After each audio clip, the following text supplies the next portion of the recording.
पिता परमात्मा कण कण में जर्रे जर्रे में रहने वाला, सारी सृष्टि को बनाने वाला, उसके लिए क्या असंभव हो सकता है जो सारी सृष्टि को बना के सैकड़े त्रिलोकियां, त्रिलोकी कहते हैं, यहां 3 तरह के जीव होते हैं। एक जो दिखते हैं, एक दिखते नहीं, और एक देवी देवता फरिश्ताओं के शरीर। दिखते हैं स्थूल काय, नहीं दिखते सूक्ष्म काय, और देवी देवताओं का ऐसे हाथ हो तो परछाई ना पड़े, उसे कहते हैं कारण काय। 3 तरह के शरीर यहाँ पे होते हैं, उसको त्रिलोकी बोलते हैं। ऐसी सैकड़े त्रिलोकियां हैं, और यहाँ जाके आत्माओं का वास होता है भक्ति के अनुसार, सेवा सिमरण के अनुसार। तो वो सचखंड निज धाम, वहां पे पता नहीं कितनी रूहों का वास है, और सबके साथ परमपिता परमात्मा है जहरा तौर पे। यहां तो नजर नहीं आता, लेकिन वहां तो हर आत्मा का मालिक सदगुरु मौला उनके साथ है। तो वो कैसा होगा जो हर जगह एक होते हुए भी मौजूद है? वो सुप्रीम पावर, वो परमपिता परमात्मा हर जगह है, पर वो हैरानी की बात यह है, हर जगह होते हुए भी वो अजन्मा है, वो जन्म नहीं लेता, और अजाप है, उसका जाप नहीं हो सकता। उस तक जाने के लिए जाप करना पड़ता है। जब उसकी शब्द को, धुन को पकड़ लेते हैं, जाप की जरूरत नहीं पड़ती। अवर्णनीय है, कोई तुलना नहीं है उसके बराबर। तो वो क्या नहीं कर सकता? आदमी के अंदर रोग पैदा होते हैं, कर्म रोग, या फिर उसके शरीर के खरीदे गए रोग। कोई सच्चे दिल से परमपिता परमात्मा को याद करे तो जिसने ये शरीर बनाया है, वो उन रोगों को शरीर में से ऐसे निकाल देता है जैसे मक्खन में से बाल निकाल देते हैं। मालूम तक नहीं पड़ता, पर बात संतों के वचनों को मानने की है। अगर कोई मान ले, सहज सुभाए फकीर कहते हैं, कहते नहीं मालिक कहलवाते हैं, और उनको कोई उसी समय पकड़ ले, बस बेड़ा पार हो जाता है। असंभव भी संभव हो जाया करता है। लेकिन वचनों की ही भक्ति है कलयुग में। मान लिया तो ठीक है, ना माना तो भरो। संत गुस्से नहीं होते कि मेरा वचन क्यों नहीं माना, दुखी जरूर होते हैं कि भाई इसके कर्म काट रहे थे, पहाड़ गिरने वाला था, लेकिन ये है जालिम, मानने को तैयार नहीं। चलो फिर क्या कर सकते हैं? तो वो अल्लाह, वो वाहिगुरु, वो राम इतना शक्तिशाली है कि सच्चे दिल से याद करने मात्र से वो इंसान की जायज इच्छाएं पूरी करनी शुरू कर देता है। तो जरा सोचिए, अगर कोई लगातार भक्ति करे, लगातार इबादत करे, तो क्या कोई कमी आने देगा? कभी नहीं, कभी नहीं। तो इसलिए उसको सच्चे दिल से याद करो, फरियाद करो। वो परमपिता परमात्मा दया का सागर, रहमत का दाता, कोई कमी नहीं छोड़ता किसी भी तरह की। तो इसलिए अगर आप उस परमपिता परमात्मा की दया में रहमत के काबिल बनना चाहते हैं, उसकी कृपा दृष्टि के लायक बनना चाहते हैं, तो ये जरूरी है आप उसके नाम का सुमरन किया करो। दिखावे की जरूरत नहीं, उसको दिखावा बिल्कुल पसंद नहीं है। दिखावे से तो समझदार आदमी भी नहीं पसीजता, उसको भी पता चल जाता है यार ढोंग कर रहा है, पाखंड कर रहा है।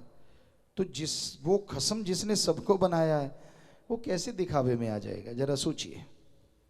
वो तो सवाल पैदा ही नहीं होता, वो तो हकीकत में यकीन रखता है। आप कैसे हैं, किस तरह के हैं, वो सब जानता है। क्या विचार आपके अंदर चल रहे हैं और क्या आने वाले हैं, उसको मालूम है। आपको नहीं। आपको तो इतना मालूम है क्या आए थे और क्या आ रहे हैं, आएंगे क्या, ये भी उस मालिक को पता है। तो बताइए आप उससे क्या छुपा पाएंगे? फिर भी झूठ, फिर भी कुफ्र तोलना, अपनी बेड़ी में बट्टे डालना है। तो इंसान सच्चे दिल से परमपिता परमात्मा को याद करे, उसके नाम का सुमरन करे, तौबा करे अपनी बुराइयों से। यकीन मानिए, वो वैश्यों को ऐसा भक्त बना देता है जिसका नाम दोनों जहां में अमर हो जाता है।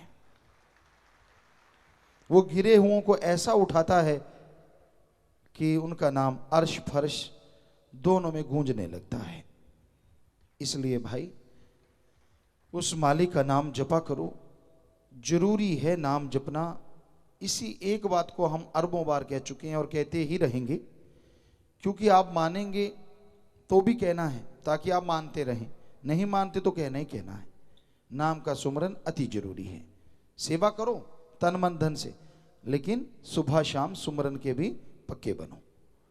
काम धंधा करते हुए थोड़ा थोड़ा जाप, लेट के बैठ के, अरे हर्ज क्या है।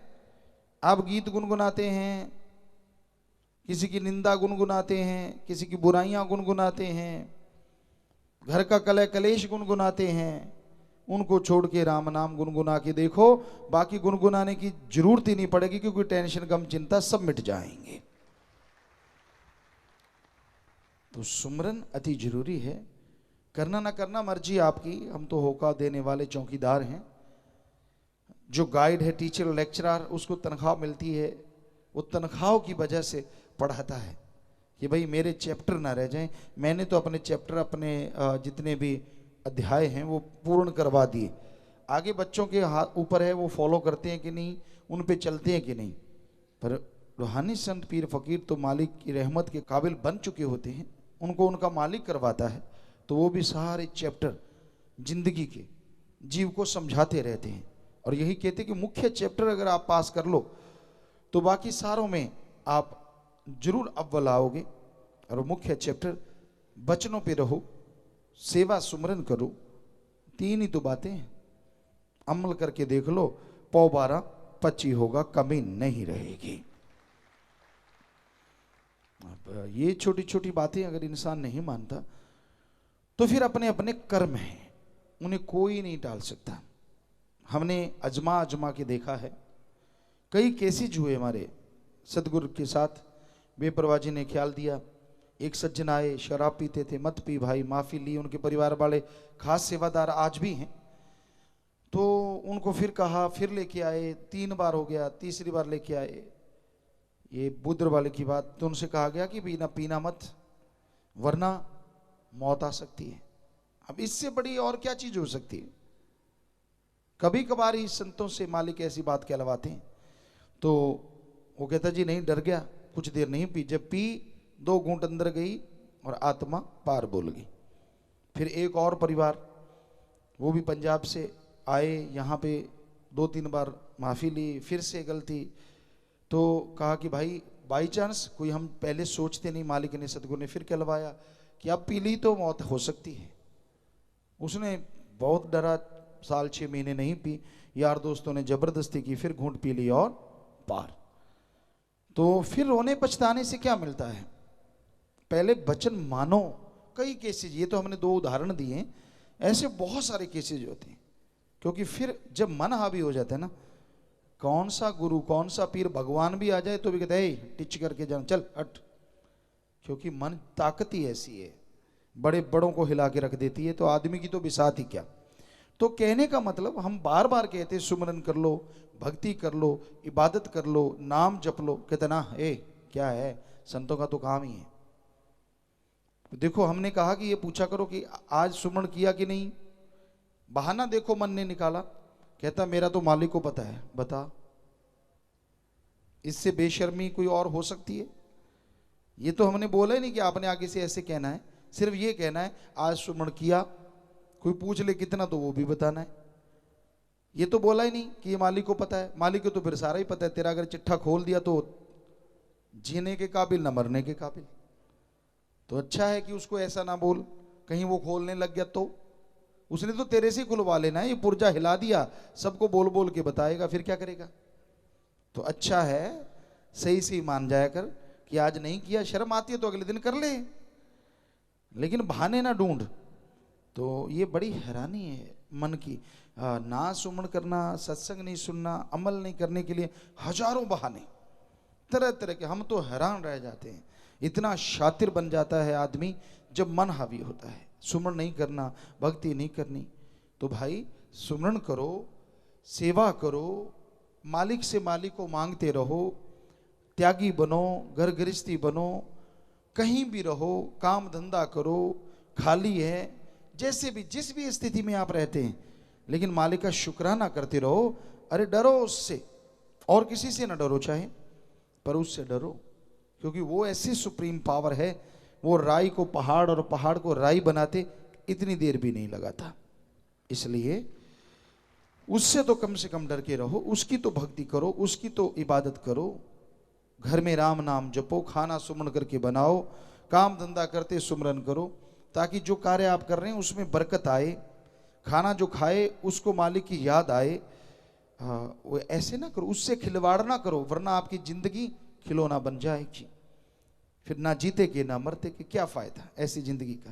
तो इसलिए मालिक से मालिक को मांगो, सुमरन करो, तौबा करो अपनी बुराइयों से, राम नाम जपते रहो, खुश रहो, यही मालिक से दुआ करते हैं। और मालिक सबको खुशियां दे, यही मालिक से अरदास करते हैं, प्रार्थना करते हैं। तो भाई, करने वाला मालिक और मानने वाला इंसान है।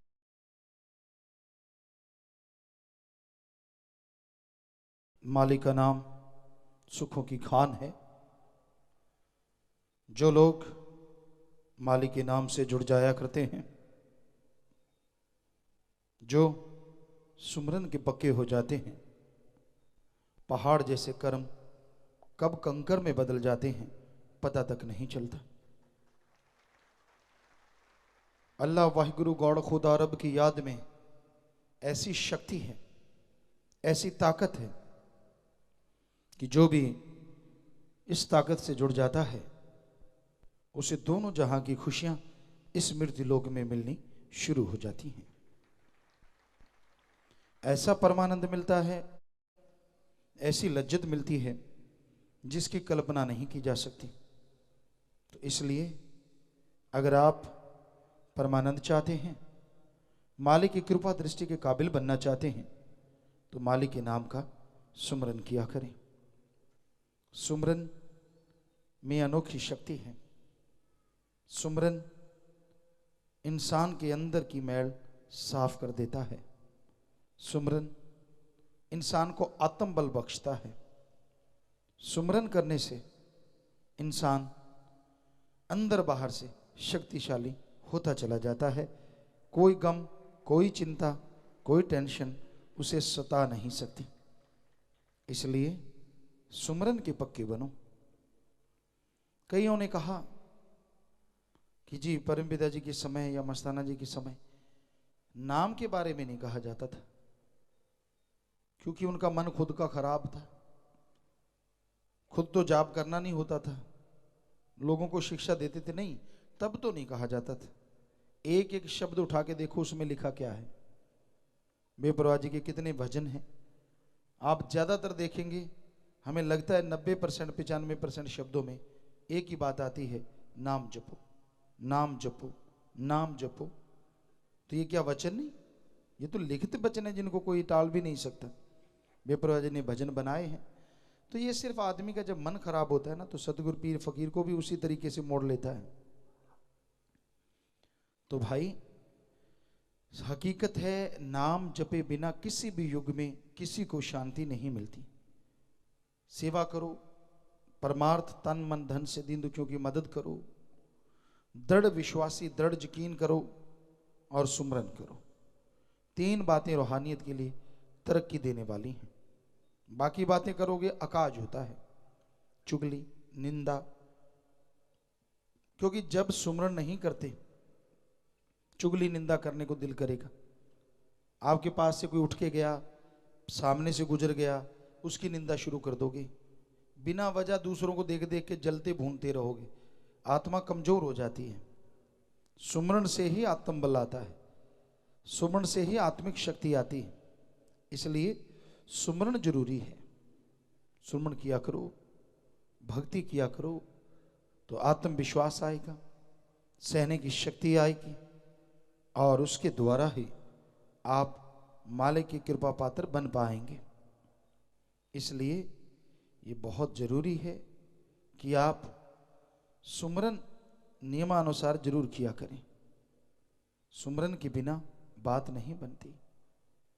चाहे घंटा सुबह शाम या आधा घंटा सुबह आधा घंटा शाम, सुमरन भक्ति में ही शक्ति है। और फकीरों के पास कोई जादू टोना या राख की चुटकी नहीं होती जो सिर में डाल दी जाए, वो तो पाखंड है। सुमरन ही एक तरीका है जो आपके विचारों को बदल डालेगा। सुमरन ही एक रास्ता है जो आपको गम दुख दर्द परेशानियों से आजाद करके बेगमपुर का बादशाह बना देगा। इसलिए सुमरन पे ध्यान एकाग्र करो, सुमरन करना ही करना है। कितना भी काम धंधा है, कितना भी आप बिजी हैं, सुमरन करो। मन जालिम तो ऐसा है, चाहे आप फ्री हो तो नहीं सुमरन करने देता। गप मार लिए, इधर उधर की बातें कर ली, ये क्या है वो क्या है फलां क्या है, बिना वजह दीवारों को तस्वीरें बनाता रहता है, पेंटिंग करता रहता है। सुमरन के टाइम देखो, खुली आंखें करके जाप करके देखो, आपके सामने अलमारी है तो अलमारी की गाथा शुरू हो जाएगी। ये थोड़ी टेढ़ी है, मेरे वाली गलत है, उसकी वाली सही है, इसमें कपड़े ज़्यादा हैं, उसमें लटक रहे हैं, इसमें नहीं है, मेरी सफाई बढ़िया, उसकी नहीं, फलां फलां, कोई बात नहीं, कोई मतलब नहीं। लेकिन मन जालिम है ही ऐसा, सुमरन नहीं करने देता। इसलिए कहा जाता है बंद आंखें करके आप सुमरन करें, ताकि कम से कम इन चीज़ों में ध्यान ना अटके। बंद आंखें कर ली तो फिर अंदर से शुरू हो जाता है। मन कौन सा कम जालिम है, ऐसे ऐसे विचार जो पहले कभी आए ही नहीं होते वो शुरू हो जाते हैं। ये करने वाला था, उसको पैसे देने थे, उससे लेने थे, बिजनेस ऐसे नहीं चल रहा, ऐसे चलेगा, फिर आप ऐसे करेंगे, फिर तू वैसे करना। क्यों? उसी टाइम ज़्यादा याद आती है, आगे पीछे नहीं। आगे पीछे कोई मतलब नहीं, उस टाइम सारे रिश्ते नाते याद आने शुरू हो जाते हैं, सारे काम धंधे शुरू हो जाते हैं। जिससे लड़ा है उसको गालियाँ देना शुरू कर देता है, या उसकी टांग खिंचाई शुरू, हाँ ऐसे करेंगे फिर साले को पता चलेगा, इत्यादि इत्यादि। मन का काम ही ऐसा है, ये सुमरन में नहीं लगने देता। तो इसलिए करते रहो सुमरन। जो सुमरन कर लोगे, ये मन में ताकत नहीं है कि, या मन में तो क्या, काल महाकाल में भी ताकत नहीं है कि जो आपने सुमरन किया उसको खत्म कर सके, क्योंकि वो अल्लाह वाहिगुरु का सुमरन है, उसे कोई खत्म नहीं कर सकता। जितना आपने कर लिया वो आपका हो गया, और उसकी खुशियों के हकदार भी आप जरूर बनेंगे।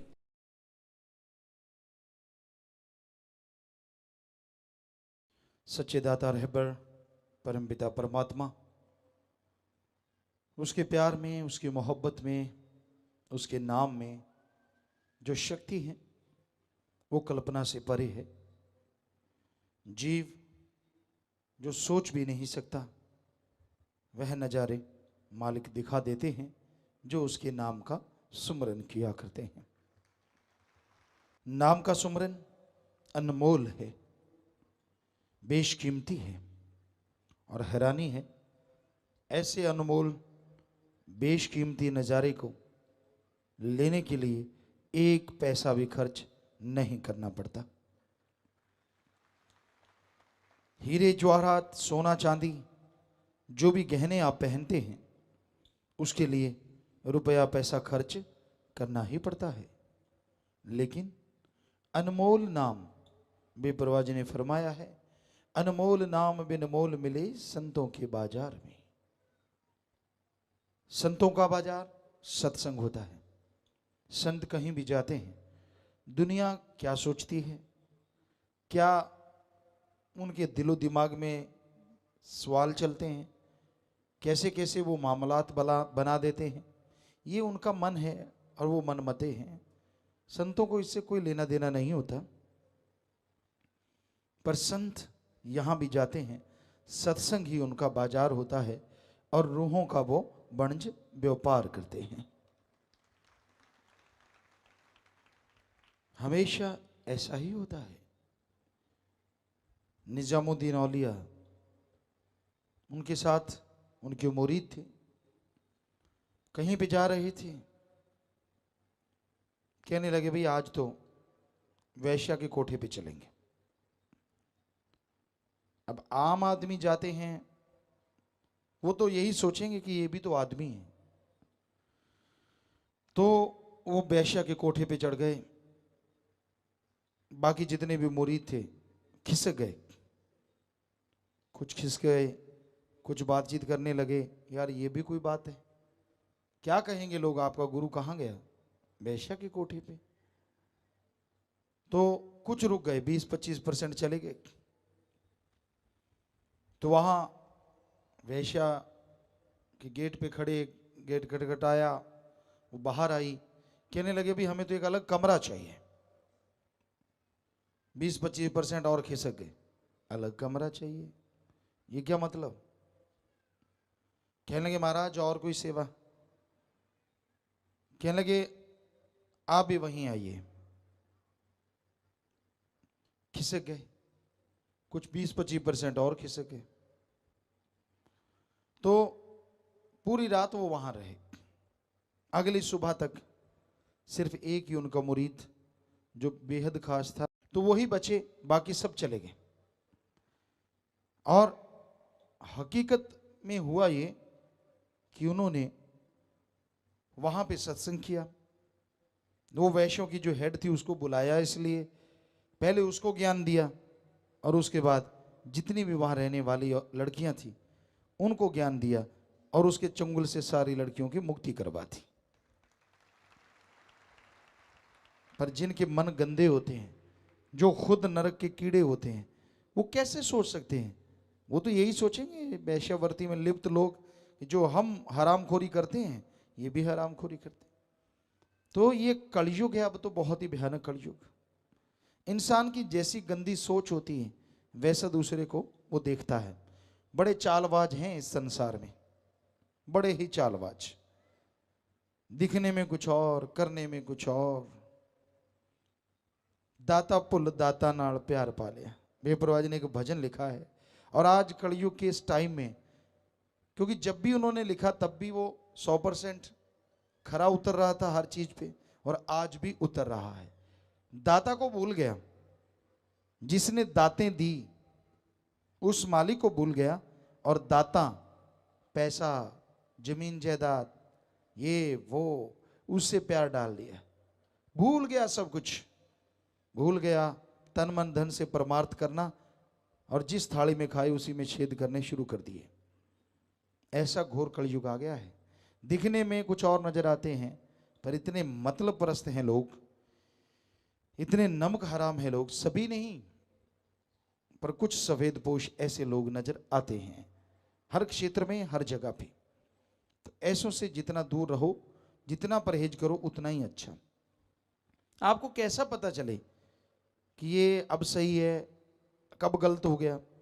अगर वो अल्लाह वाहिगुरु राम के गुण गाता है, शुरू से गाता आया, आज भी गा रहा है, आपको कोई नाजायज काम करने के लिए नहीं कहता, राम नाम के रास्ते पे चलने के लिए कहता है, सेवा सिमरन सत्संग में दिल उसका लगता है और आपका लगाने के लिए कहता है, तो 100% वो खरा है। अगर वो कभी किसी आदमी में कमी निकालता है, कभी किसी में, ये प्रबंधक सही नहीं, ये फलाना सही नहीं, ये दिंकड़ सही नहीं, समझ लो उसकी लुटिया डूबने वाली है। क्योंकि उसको किसी से क्या लेना देना। आप अपना बिजनेस करो, काम करो, धंधा करो, राम का नाम जपो बस। और जैसे वो इस तरह की बातें करने लगता है और आप सुनना शुरू कर देते हैं, समझ लीजिए आपका मन भी हरामी होने वाला है। ऐसे लोगों से सावधान हो जाओ। क्यों, पहले क्या था और अब क्या हो गया? फकीर संत गुरु तो कभी किसी को बद्दुआ नहीं देते, क्योंकि चलता पैसा कब खोटा हो जाए इसका कोई मालूम नहीं पड़ता। तो इसलिए ऐसे लोगों से सावधान हो जाओ, क्योंकि वो गिर चुके हैं, मन के हाथों मजबूर हो चुके हैं, चाहे माया के यार बन गए या मोह ममता में फंस गए, भूल गए उस मालिक देने वाले को। अगर वो दे सकता है तो वो ले भी सकता है। सारी रौनकें उड़ जाती है, मुंह से मक्खी नहीं उड़ती। फिर इतना बुरा हाल होता है कहने सुनने से परे। तो कई लोग चालाक ज़्यादा पड़ गए, ज़्यादा कड़ गए, ऐसी चालाकियाँ करते हैं, शातिराना चीज़ें करते रहते हैं और वो पल पल भरते हैं। मालिक कृपा करता है, उस जो भी आदमी सेवा करता है तन मन धन से, कोई कमी नहीं छोड़ता मालिक। लेकिन इंसान अगर बुरे कर्म करने लग जाए तो भाई फिर भरना भी उसको पड़ता है। तो इसलिए आप सुमरन करें, भक्ति इबादत करें और ऐसे लोगों से हमेशा सावधान रहें जो क्यों किंतु परंतु में ही उलझे रहते हैं। वो उनकी भक्ति करी कराई चली जाती है। मालिक हालांकि जो भी तन मन धन से सेवा की उसका कुछ छुपा के नहीं रखता, दे देता है। लेकिन आदमी अगर अपनी झोली ही फाड़ ले तो दिया हुआ सारा धीरे धीरे गिरता है और कई बार एकदम भी गिर जाता है। तो इसलिए भाई ऐसे लोगों से सावधान रहो, अपने मन को हावी ना होने दो, सुमरन करो, भक्ति इबादत करो, मालिक से मालिक को मांगो और मालिक से मालिक की औलाद का भला मांगो, भला करो। और जो राम नाम में चलें उनका साथ दो, उनकी सोहबत करो। जो क्यों किंतु परंतु अपनी अकल का ज़्यादा दखल दें, अपने आप को ज़्यादा होशियार समझ के अजीबोगरीब बातें करें, समझ लीजिए वो आदमी गिरा हुआ है, सिर्फ दिखावा मात्र कर रहा है, उसमें भी उसका कोई पैसे का मतलब होगा या कोई और मतलब होगा। तो इसलिए ऐसे लोगों से बच के रहो, राम नाम से जुड़े रहो। सदगुरु मौला के वचन, साईं मस्ताना जी महाराज, परम पिता दाता रहबर के वचन अब भी करवाते उन्हीं के वचन कि सच्चे सौदे के मुरीद को ना अंदर कमी रहे ना बाहर, दोनों जहां की खुशियों से माला माल हो। तो और कलयुग में इंसान अगर परम पिता परमात्मा की अनमोल दात, बहुमूल्य सौगात को हासिल करना चाहता है तो वो सौगात सबके अंदर छुपी हुई है। कोई जगह ऐसी नहीं है यहां वो सौगात ना हो। हर किसी के अंदर वो मौजूद है, लेकिन उसे हासिल करना मनुष्य के अलावा किसी के लिए संभव नहीं है। मनुष्य उस सौगात को हासिल कर सकता है और उस सौगात का नाम हमारे धर्मों में हरिरस, अमृत, आबो हयात, वो मालिक की शक्ति जिसको हासिल करने से इंसान का आत्मबल बढ़ जाता है, आत्मविश्वास बढ़ जाता है और उस आत्मबल के सहारे इंसान खंडों ब्रह्मंडों को पार करता हुआ मालिक के नजारे लूटने लगता है। साइंस भी यह मानती है जिनके अंदर आत्मबल होता है वो सफलता की सीढ़ियां चढ़ते चले जाते हैं, और जिनके अंदर आत्मबल गिर जाया करता है सफलता के करीब होते हुए भी वो धड़ाधड़ गिरा करते हैं। तो आपका आत्मबल आपके अंदर लबालब भरा है।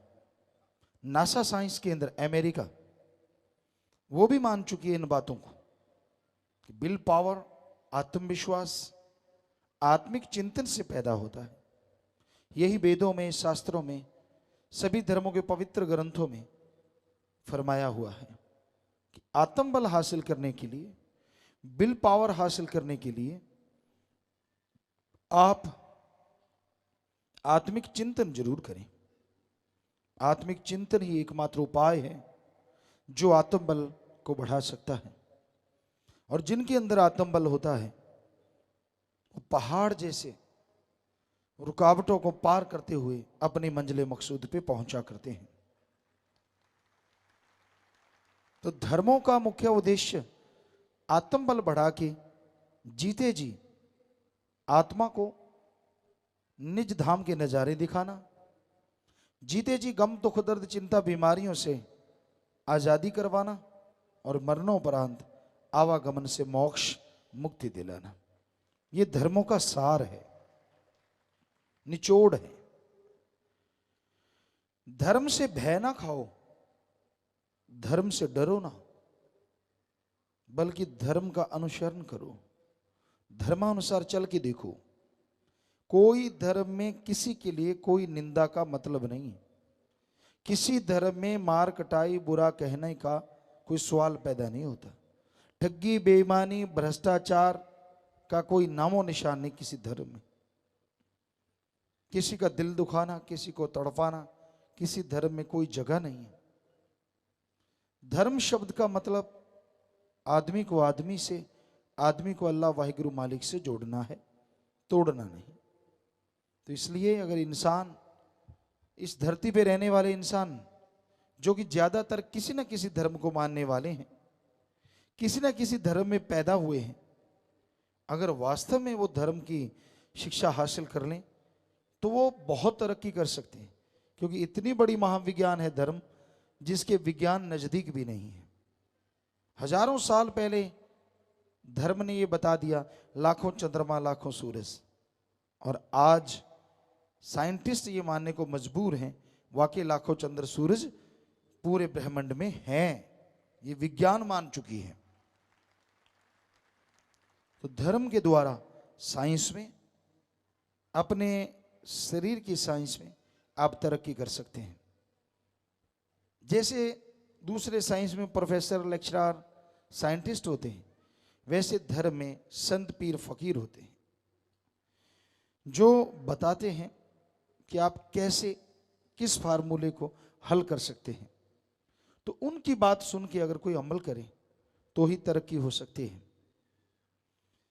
सभी लोग नहीं, कोई भाग्यशाली, अच्छे संस्कारों वाला, सुमरन वाला, भक्ति इबादत वाला संत, पीर, फकीर की बात मानता है। मन इंद्रियां बड़े फैलाव पे हैं, लोग दांव तकाते रहते हैं, कोई मालूम नहीं कब किसी का मन हावी हो और कब उचारों खाने चित्त हो जाए।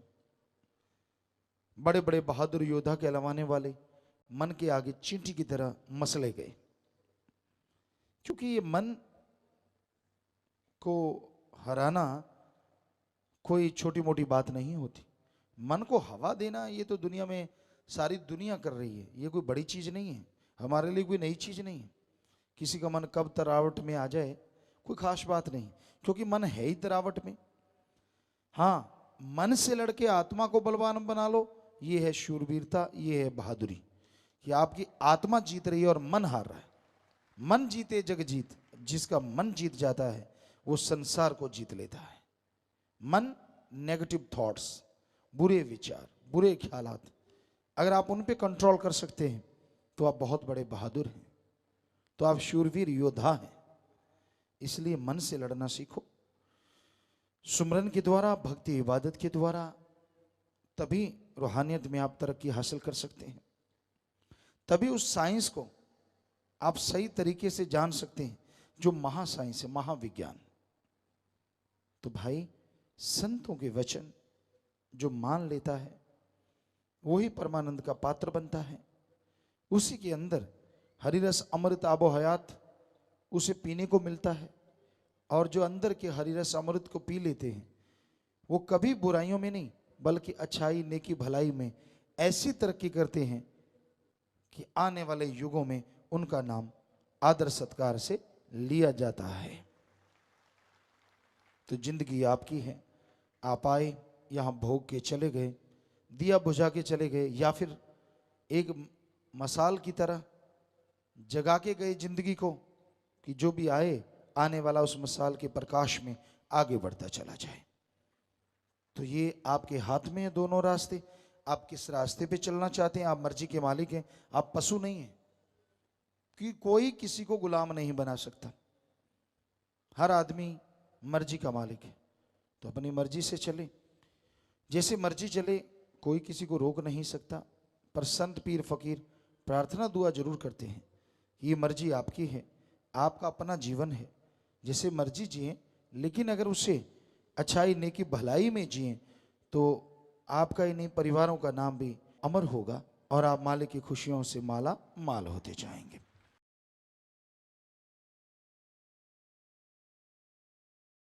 सुमरन का अगर नियम बनाया जाए तो इंसान को रूहानी तंदुरुस्ती, ताजगी मिलती है, आत्मा बलवान होती है और मन हमेशा दबता चला जाता है। अगर आप सुमरन का नियम नहीं रखते, सुबह शाम ओम हरि अल्लाह वाहिगुरु गौड़ खुदा रब को नियमानुसार याद नहीं करते, तो आपके मन के विचार आप पे हमेशा हावी रहेंगे।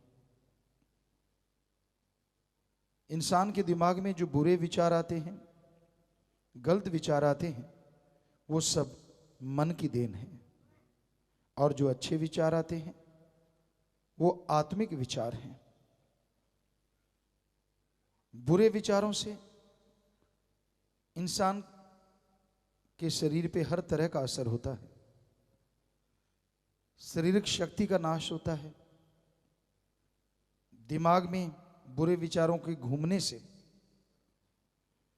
दिमाग की सोचने की शक्ति कम हो जाती है, और बुरे विचारों का ताना बाना बुनते रहने से इंसान के अंदर जो आत्मबल है वो कम होता चला जाता है। तो अगर आप नियम बना लें, सुबह नाश्ता लेती हैं, नहाते हैं, तैयार होते हैं, पढ़ने जाते हैं, दफ्तर जाते हैं, खेती बाड़ी में, बिजनेस व्यापार, दुकानदार, आप अपने अपने काम धंधे जाते हैं, ऐसे ही सुबह उठ के हो सके तो हाथ मुंह धो लें, मुंह धो लें, नींद उड़ जाए। अगर आपको ये भी मुश्किल लगता है तो चलो लेटे लेटे ही सही, ना से तो अरबों गुना बेहतर है किया गया सुमरन। तो आप सुबह सवेरे हो सके तो ये ज़्यादा अच्छा है कि आप थोड़ा हाथ मुंह धो लें, रफ़ात जाए और फ्रेश होके 15 मिनट, आधा घंटा आप कंटिन्यू करके देख लो 2 महीने। अगर घंटा सुबह शाम कर लो फिर तो कहना ही क्या है, फिर तो हम गारंटी दे सकते हैं 100% आपके अंदर मालिक के नज़ारे आएंगे ही आएंगे, गारंटेड है। और बनते कितने, 5 दिन और रात। अगर घंटों को जोड़ लो 2 महीने के, शायद 5 दिन और रात बनते हैं। तो कितना आसान है अपने आप को ये दिखाना कि आप के अंदर जो हरिरस अमृत आबो हयात बिल पावर है, आप उसे कैसे जगा सकते हैं। और दुनिया के हर क्षेत्र में आत्मविश्वास अति जरूरी है। जिनके अंदर आत्मविश्वास नहीं होता वो जरा जरा सी बात पे घबरा जाया करते हैं, और आत्मविश्वास होता है छाती का जख्म भी लोग हंसते हंसते सहन कर लिया करते हैं। तो आत्मविश्वास जैसे जैसे बढ़ेगा, आप जो भी अच्छे नए कार्य करते हैं उसमें आपको तरक्की मिलती जाएगी। संसार में ये मानना है कि इंसान 15 से 20% दिमाग का इस्तेमाल में लाता है, जो कि रूहानियत के नजरिए से भी सच है। बड़े से बड़े लोग 15 या 20%, बड़े से बड़े मतलब जो दिमाग को ज़्यादा इस्तेमाल में लाते हैं, कोई रिसर्च करते हैं, नई नई चीज़ें ईजाद करते हैं, 12 से 24 18 घंटे लगे रहते हैं, तो वो 15 से 20%। आम तौर पे आदमी 10 से 15%। इतना बड़ा दिमाग है, सुपर कंप्यूटर इसी से निकला एक छोटा सा अंश है, इतना जबरदस्त है। और ये नासा साइंस केंद्र अमेरिका भी मान चुका है हमारे वेद शास्त्रों की बात। उनकी रिसर्च आई है कि अगर आप विल पावर चाहते हैं, आत्मबल चाहते हैं, तो आप सुबह सवेरे 2 से 5 के बीच में घंटा मेडिटेशन करो, ध्यान में जाओ। उस ध्यान से आपका आत्मबल बढ़ेगा, आत्मबल से आप दिमाग का ज़्यादा इस्तेमाल करेंगे, और ज़्यादा इस्तेमाल से आपके गम, दुख, दर्द, प्रॉब्लम पल में सॉल्व होती जाएंगी, परेशानियों से आप आज़ाद होते जाएंगे। और राम नाम तागे तावीज या ऐसी चीज़ों से कोई असर होने वाला नहीं है। राम नाम तो अंदर से काम करता है, आपकी विल पावर इतनी बढ़ा देता है, आत्मविश्वास इतना बढ़ा देता है। तो इसलिए भाई आत्मबल को बढ़ाना अति जरूरी है, चाहे युग कोई भी हो, और कलयुग में तो और भी जरूरी है। यहाँ आप जिससे बात करते हैं, आप ये नहीं कह सकते वो किस रंग में रंगा हुआ है, उसकी तार कहाँ कहाँ जुड़ी हुई है, कोई भरोसा नहीं होता। क्योंकि आज लोग दोगले तिगुले पता नहीं कितने गुले हैं, कुछ शब्द ही नहीं मिलते। जबकि इंसान जो वफा करे तो राम भी उसके साथ बेहद वफा किया करते हैं। आज रिश्तों में दरार है, रिश्ते टूटते जा रहे हैं। सुमरन भक्ति इबादत ना होने की वजह से आत्मिक कमजोरियां हैं। जरा सी किसी को बात कह दो, गला काटने को आता है और काट भी देते हैं। बात बात पे झगड़े हो जाते हैं, नफरतें पैदा हो जाती हैं। तो भाई ऐसे युग में ये बड़ी जरूरी बात है कि आप चाहे थोड़ा समय दें, पर मालिक की याद में जरूर दिया करें। सुबह शाम आपका बिजनेस व्यापार में भी फायदा होगा। चलो ये सोच के जाप कर लें कि आपका बिजनेस व्यापार जो भी आप कार्य करते हैं उसमें दिमाग का इस्तेमाल ज़्यादा करेंगे तो ज़्यादा तरक्की आएगी। जो बात आपको सूझती नहीं, चुटकियों में सूझने लग जाएगी। ऐसा है राम नाम, ऑलराउंडर, हर क्षेत्र में काम करता है। और आत्मबल तो आएगा ही। आत्मबल आने से क्या होता है, आदमी का शरीर मजबूत, और किसी भी क्षेत्र में कोई कमजोरी फील नहीं होती। मानसिक दबाव जो आपको हो जाता है, आपको कोई बीमारी हो गई, आपको कोई परेशानी हो गई, कोई समस्या आ गई, आप किसी से शेयर नहीं कर सकते। लेकिन अगर आप राम नाम का ही जाप कर लें, हम आपको गारंटी देते हैं कि आपकी वो कमजोरियां आप अपने आप अंदर से खत्म कर डालेंगे। और ये मनोविज्ञान भी मानती है मनोविज्ञान, क्योंकि हमने नॉन मेडिकल में जितना पढ़ पाए पढ़े और मनोविज्ञान को पढ़ा करते, तो उसमें ये बात बिल्कुल साफ लिखी है कि आदमी अगर अपनी निगाह से गिर सकता है तो वो अपनी निगाह से ऊपर भी बहुत उठ सकता है, और जो अपनी निगाह में ऊपर उठ जाया करते हैं वो दुनिया में कभी असफल नहीं होते, और जो अपनी निगाह में गिर जाते हैं वो सफलता के पास होके भी सफल नहीं हुआ करते। और इसका एकमात्र उपाय आत्मविश्वास है। आपने पढ़ा होगा, किताबों में भी लिखा होता है, आत्मबल सफलता की कुंजी है, और यही रूहानियत है। आत्मबल से आपके दुनियादारी के काम धंधे सफल होंगे। नेचुरली आप सुमरण करेंगे तो आत्मबल बढ़ेगा, तो सुमरण में ध्यान लगने लगेगा, उससे आपकी आत्मा बलवान होगी, जिससे बॉडी पूरी मजबूत होती जाएगी। हर तरह की आपकी कमजोरी और जो आपकी टेंशन रहती है, आदमी को कोई समस्या हो जाए किसी भी तरह की, परिवार की, शरीर की, कारोबार की, किसी भी तरह की, चाहे आप कितना ही हंस लो, कितनी बातें कर लो, पर जैसे कहते हैं ना बिच्छू का डंक की तरह, वो बात कहीं ना कहीं आपको कचोटती रहती है। आप उसकी वजह से परेशान रहते हैं कि यार ये चीज़ हट जाए ना जिंदगी में से तो मज़ा आ जाए। तो हम आपको गारंटी देते हैं, आप अगर घंटा सुबह शाम करो तो 2 महीने में गारंटी देते हैं कि आपके अंदर की वो चीज़ों पे आप 80-90% कंट्रोल कर लेंगे। और जब इतना कंट्रोल होगा, नेचुरली आप सुमन करने में ध्यान और जमाएंगे और 100% कंट्रोल होता चला जाएगा। तो भाई सुमरण में इतने फायदे हैं जो गिनवाए नहीं जा सकते। आप करके देखिए, अभ्यास करेंगे तो आपको खुद मालूम जरूर हो जाएगा।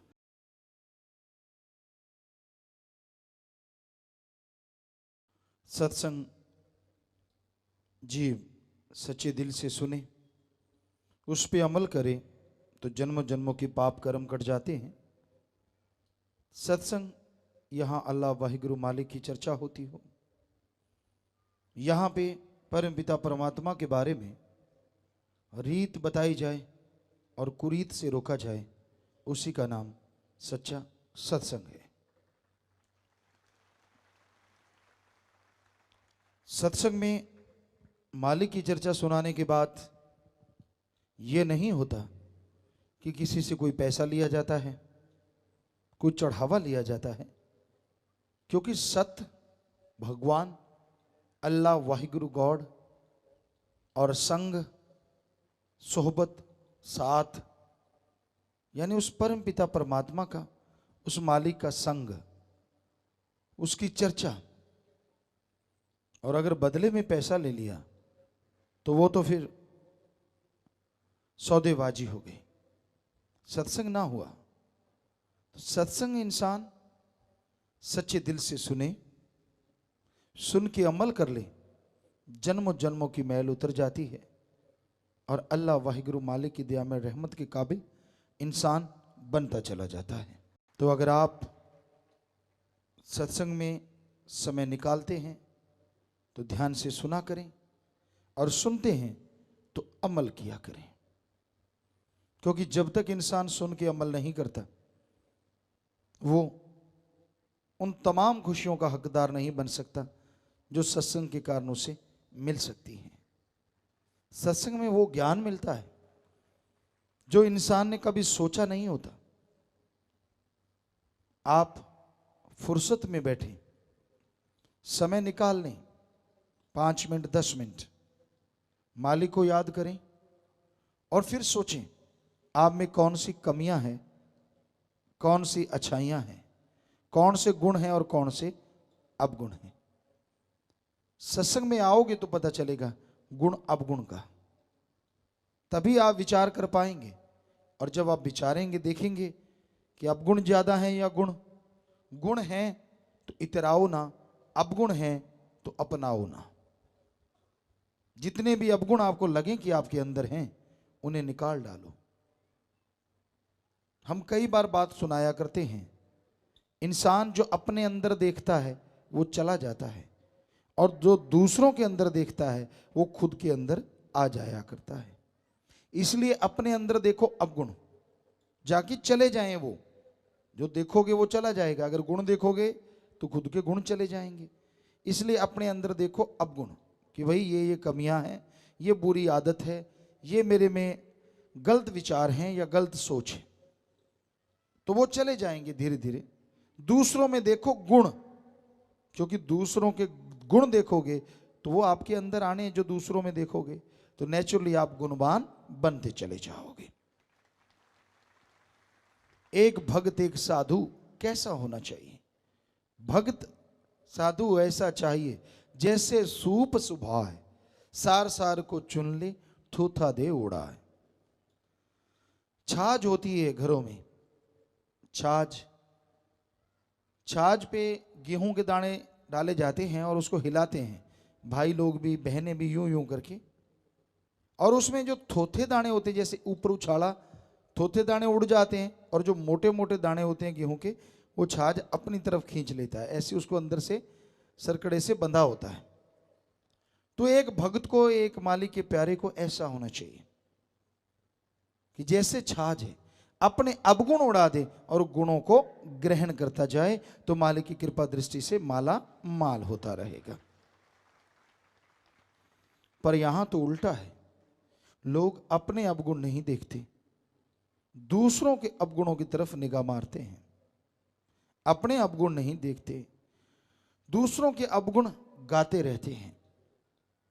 अरे भाई, खुद में जो कमियां हैं उनको निकालने से ही दिलो दिमाग का शीशा साफ होगा, और जब दिलो दिमाग का शीशा साफ होगा तभी ओम हरि अल्लाह राम का अक्ष सही तरीके से उभर के आएगा, उसकी तस्वीर बनेगी, और जैसे उसकी तस्वीर बनेगी आपका आत्मबल चरम सीमा पे पहुंचेगा, और आत्मबल चरम सीमा पे पहुंचेगा तो दुनिया के हर अच्छे नए काम में सफलता की सीढ़ियां आप चढ़ते चले जाएंगे।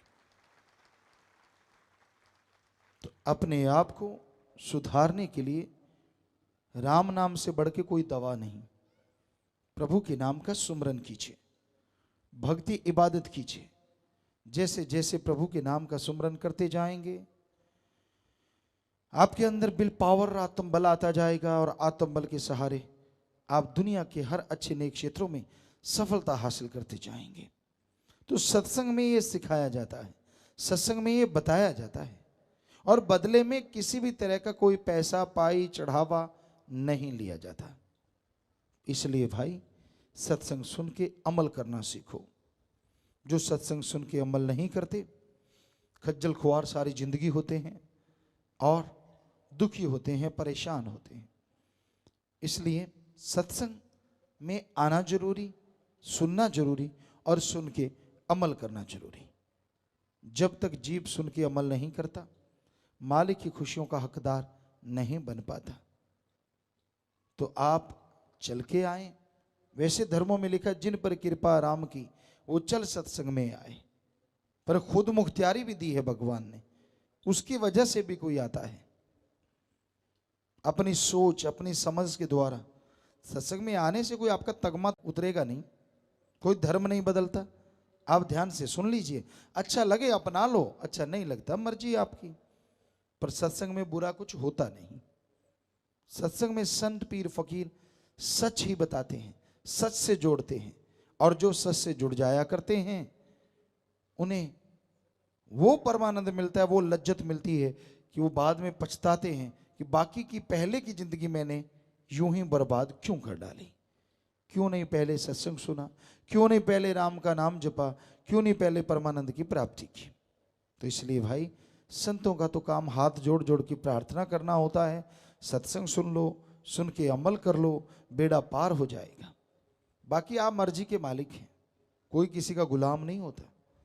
इस धरती पे बहुत अति भाग्यशाली, अति भाग्यशाली से भी भाग्यशाली वो इंसान होता है जो अल्लाह वाहिगुरु राम का गुलाम होके भी त्रिलोकी के राजा से बड़ा हो जाता है। क्योंकि राम अल्लाह मालिक का गुलाम होना ऐसी फख्र की बात होती है कि वो अपने अंदर की तमाम कमियां, तमाम बुराइयां छोड़ देता है और मालिक की दिया में रहमत के काबिल बन जाता है, यानी बेगमपुर का बादशाह बन जाता है। कोई गम नहीं रहता, कोई चिंता नहीं, कोई टेंशन नहीं, कोई परेशानी नहीं, कोई रोग नहीं। जरा सोचिए, क्या ऐसी जिंदगी से बेहतर कोई जिंदगी हो सकती? कोई रोग ना हो, कोई गम ना हो, कोई दुख ना हो, परमानंद ही परमानंद, लज्जत ही लज्जत, जीवा का स्वाद, इंद्रियों के भोग विलास का स्वाद, ये क्षणिक है और परमानंद परमानेंटली है। अब देखिए, अगर परमानेंटली किसी को ऐसा आनंद आए जो इंद्रियों के भोग विलास और जीवा के स्वाद से अरबों गुना बढ़ के हो। बताइए उस जैसी जिंदगी और किसी की कैसे हो सकती है। तो ये राम नाम से संभव है, अल्लाह मालिक की भक्ति इबादत से संभव है। ये आप पे निर्भर करता है, आप ईश्वर की भक्ति करते हैं कि नहीं करते। करेंगे तो परमानंद की प्राप्ति एक ना एक दिन आपको जरूर हो जाएगी।